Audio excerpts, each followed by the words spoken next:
The Essenes embodied Jesus Christ. The story of Jesus most likely began around 100 years before the story begins, with his birth at the beginning of the Common Era. The first written version of the story is the Gospel of Mark that dates from 70 Common Era, about 40 years after the story says Jesus died. This is also the time of the Jewish revolt against Rome and the defeat and expulsion of the Jewish people from the Promised Land. The knowledge of the Hebrew Bible in a time of illiteracy indicates that the Gospel of Mark was written by rabbis, or very learned men in Judaism. Men who decided they needed to write down this story that had been circulating by word of mouth and storytelling for as many as 170 years, beginning with the founder of the Judaism sect of the Essenes, the prolific writers of the Dead Sea Scrolls, to make money. Their temple, homes, and country were gone. And it was desperate times for the Jewish people. The name of the founder of the Essenes was with a capital T, the teacher of righteousness. That was his name, the teacher of righteousness. Meaning he was believed to be the man described in Isaiah 53 who makes the many righteous. The man Jesus claimed to be. According to the oral story that most likely began 100 years before the Common Era, BCE, with this man called the teacher of righteousness, who established a sect of Judaism known as the Essenes, this teacher of righteousness who fought with a wicked priest. All this information is in the Dead Sea Scrolls. Fought with a wicked priest. Did not like the way the temple was being run. Did not like all the sinning going on in Jerusalem, and did not live there, and despised riches and the material things of the world, just like Jesus, who also claimed to be the teacher of righteousness. The oral storytellers, who were diverse and from different backgrounds, ethnicity, and ability, captured the imagination of the crowds with their oral skills and would earn their livelihood from donation of money and goods in the age of antiquity. Few could read in a world where literacy was restricted to just a few, and this did not begin to change until the Middle Ages. While the earliest forms of written communication date back to about 3,500 to 3,000 BCE, literacy remained for centuries a very restricted ability closely associated with the exercise of power. Schools in ancient Israel, if any existed, served only the sons of the rich and the religious elite. Storytellers, in general, would be very learned men, captivating the imagination of the crowds at the gates and the meeting places of Jerusalem, with tales that people of a harsh and brutal time wanted to believe in. A time when medical treatment was primitive and life expectancy was 30 to 35 years, averaging those who died at birth to those who died with long life into their 70s and beyond. A time when people believed in mythical gods and gods who were men and making sacrifices to gods for favor and for safety, healing, long life, crops, and fertility. The Dead Sea Scrolls are generally thought to have been produced by the Essenes. No one really doubts it anymore. And the Essenes are a group that protested the way the temple was being run. Many of the Essenes went to the cliffs and the caves east of Jerusalem by the Dead Sea, known as Qumran, to prepare the way of the Lord, following the commands of the prophet Isaiah. Today, in this day, the day of the Lord, because the land burns again, the Jewish people have returned, and Jerusalem and the ruined cities have been rebuilt. Elijah clears the way for the Lord. They went to Qumran to get away from the sinning of the people of Jerusalem and the ways of the religious elite at the temple, which would have been Pharisees and Sadducees. The Essenes are never mentioned. They're never mentioned in the New Testament. Now, they are prolific writers.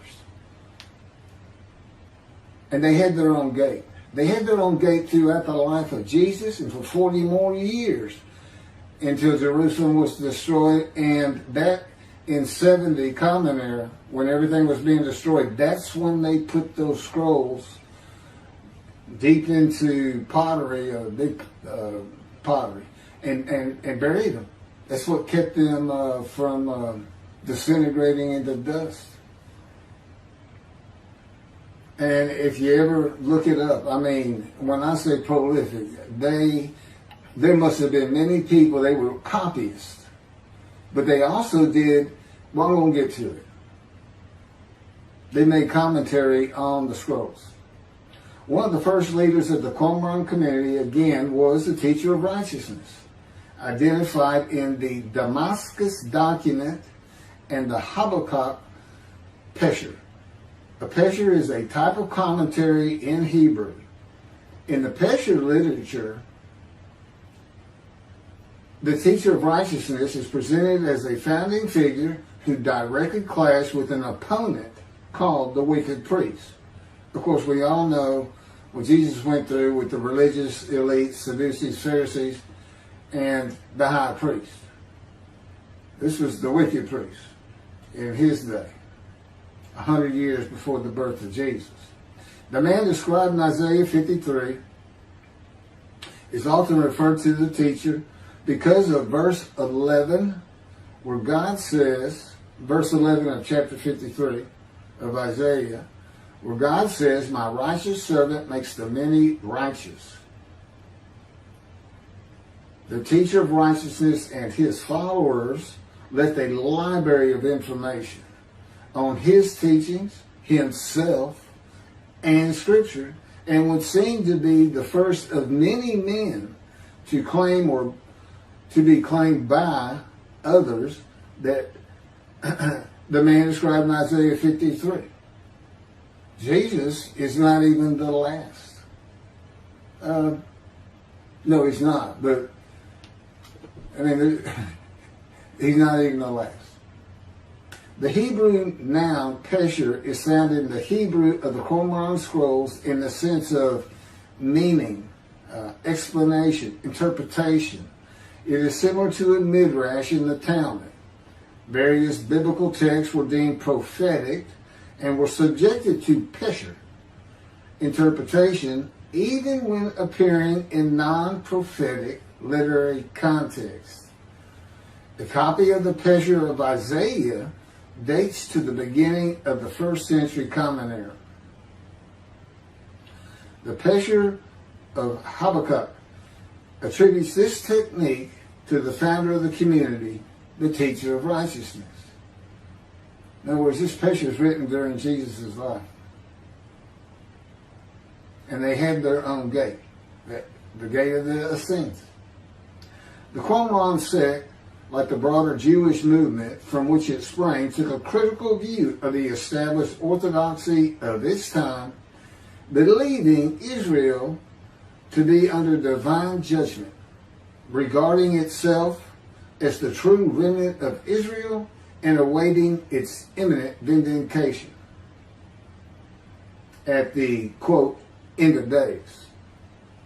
At the end of days, evil would cease, the wicked would be destroyed, and the righteous would live under a divine blessing.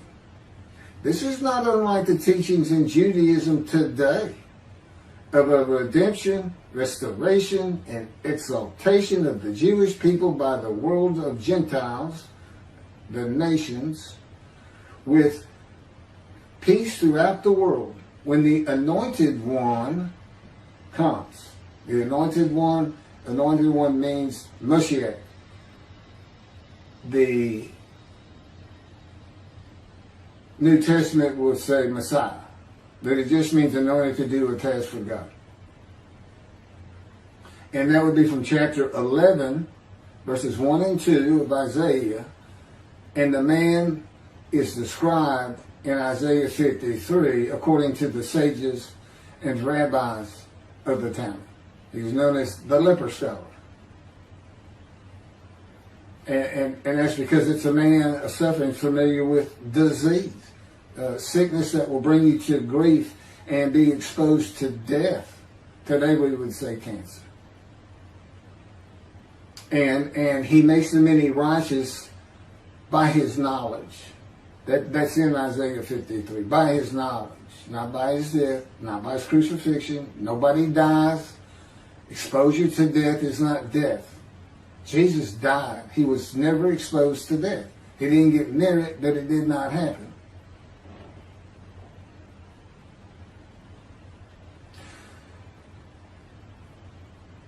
This time that the Essenes were waiting upon, that they thought was imminent, did not happen for them.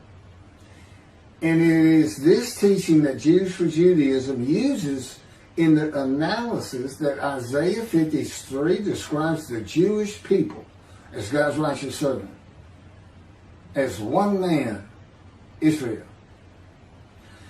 The persecution of the Essenes and their leader, the teacher of righteousness, probably elicited the sect's apocalyptic visions. These included the overthrow of the wicked priests. Jesus pointed an accusing finger at the high priest and told him, "You shall see me return." Oh, it sounds threatening to me. The wicked priests of Jerusalem and of the evil people, and in the dawn of the Messianic age, the recognition of their community as the true Israel. Josephus Flavius describes this sect, the Essenes. This is a man living at the time. People wrote back then, but you can't find anything written by Jesus or about Jesus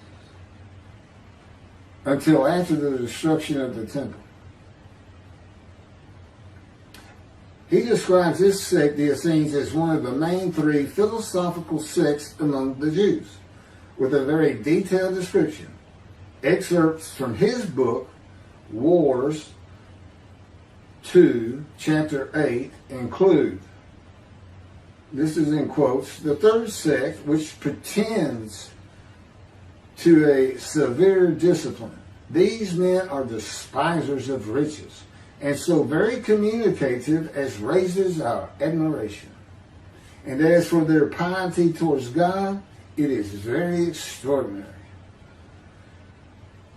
You would think that Jesus would have been in this thing. He fit right in. But again, we never hear a single word about these prolific writers. The other two philosophical sects were the Pharisees and the Sadducees. In the New Testament, the Essenes are never mentioned, as I said. All the stories of Jesus and his clashes with the religious elite of Jerusalem in the New Testament are with the Pharisees and the Sadducees. According to this same Josephus, the name of the gate in the southern wall of Jerusalem at Mount Zion was called the Essenes Gate. Everything about the Essenes says Jesus would have been one.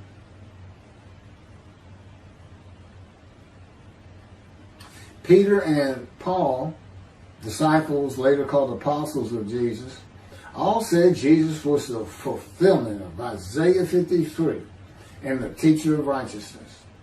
All of Christianity does today. The Essenes, again, were writers and copyists and had their own gate in the southern wall of Jerusalem. Their founding leader claimed to be the righteous servant, so did Jesus. It is impossible to believe that the Essenes had not heard of Jesus. It is impossible to believe they would not have gone to Jesus to question him and verify the stories around him and his claim of being God's righteous servant and right about him. Because they believed that their founder was the Moshiach and that the end times were coming. Moshiach, anointed one, described in Isaiah 53. They're great followers of the things Isaiah had to say, and there's a picture written on it during the life of Jesus. It's impossible to believe it.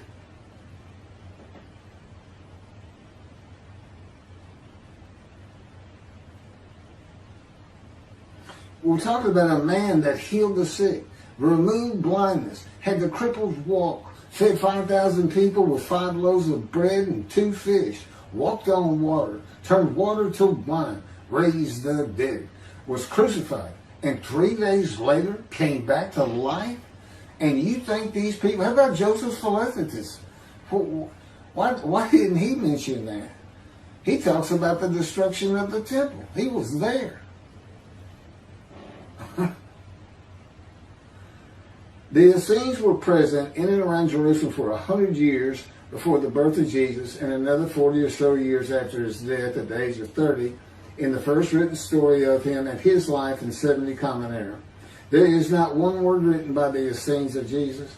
There is no account in the New Testament of Jesus and an Essene. There are no writings or even a mention of him by a single person or group that was part of his generation while he was alive. There are no writings by Jesus.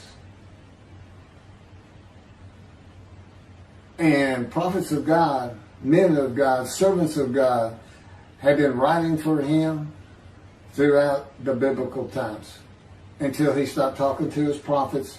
The Hebrew Bible ended. The last prophet he spoke to, Malachi. Malachi chapter 3, the last chapter of the prophets,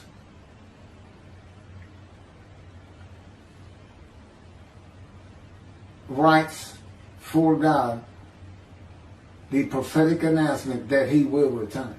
He's going to come back. Now, I've already talked about the 5 prophecies of Jesus of when he will return, and every single one of them was false. He didn't return, and his generation sums it up. Those who pierced him with the spear on the cross, he says in the Revelation on the first page, verse 7, those who pierced me with the spear shall see me return. I'm coming back quickly. Nothing was written by his disciples. There are no writings by Herod or Pilate or any Roman newspaper, poem, or book of this man who healed the multitudes, fed the poor, walked on water, raised the dead, turned water to wine, was crucified and rose from the dead to human life, and then rose to heaven. That's where he's supposed to be returning from. While there are 3 Gospels under the names of 3 disciples, they are all considered pseudepigrapha. In Greek, that means falsely attributed. Writings which were attributed to authors who did not actually write them. And they were all written long after the death of Jesus, these Gospels, full of quotes and teachings from Jesus himself. Quoted parables, long speeches, Sermon on the Mount, long sermons that could not be accurate if passed by word of mouth. There is only one answer. The Essenes themselves, these writers and the storytellers of the day, had put this story together. And even though the writers of the gospel knew full well these rabbis are learned men of the Hebrew Bible, they knew it didn't really fit. But you know what else they knew? Nobody could verify. Nobody could check them. Nobody could check them. Now, I just did a video on the deceptions. The deceptive, it covers just Matthew. And there's 3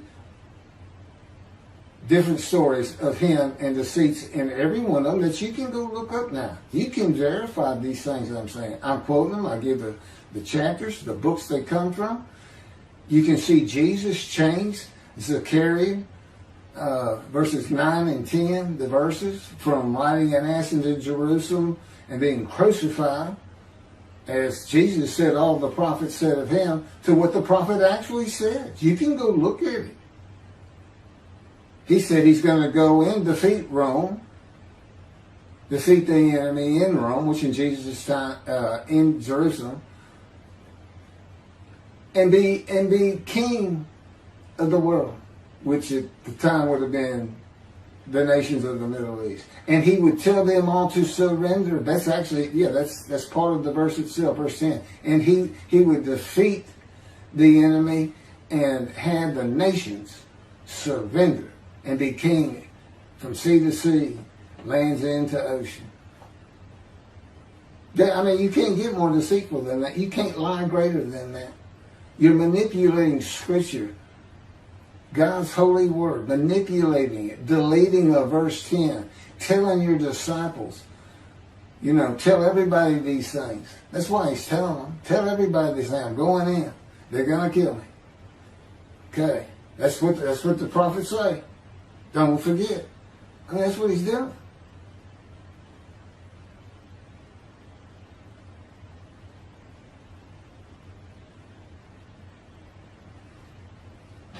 Jesus is a myth.